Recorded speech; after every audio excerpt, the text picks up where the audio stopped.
In this video, I'm gonna teach you how to use digital IC card in Japan. It's a very easy process, so make sure to follow along. Integrated circuit cards in Japan, like Suica, Pasmo, and Icoca, are incredibly convenient for getting around and making small purchases, and you can use your physical card digitally. For tourists, it is becoming increasingly easy to use these digital versions, and all that you need is your smartphone. So, in order to use these digital IC cards, you will be using them in conjunction with digital wallets, primarily the Apple Wallet. You can also do this on Android device, but for a lot of these, for example Suica, it can be a lot more difficult because only smartphones manufactured in Japan will have the necessary chip activated to use the features on most of these cards. So if you want to follow along, primarily you will do this through the Apple Wallet. So all that you have to do is open a digital wallet such as the Apple Wallet, choose the plus sign, and then select the option to add a new transit card, for example.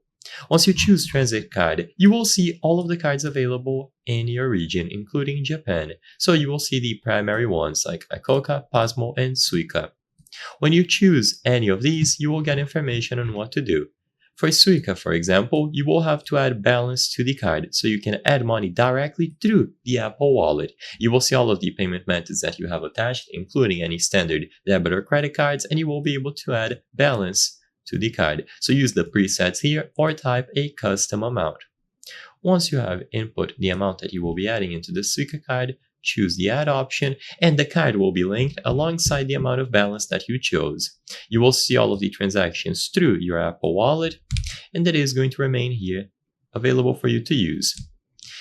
All that you have to do now is physically use your phone to issue contactless payments. Like I said before, for Android, this can be a little bit more difficult because a lot of these cards are not available in Android devices because of their lack of the necessary chip being activated, but you can still try following these same steps through the Google Wallet. And now you can use your digital IC card on trains, subways, buses, and any sort of shopping or vending machine that accepts these payment cards. I hope I was able to help you on how to use digital IC card in Japan. If this video helped you, please be sure to leave a like and subscribe for more very easy tips. Thank you for watching.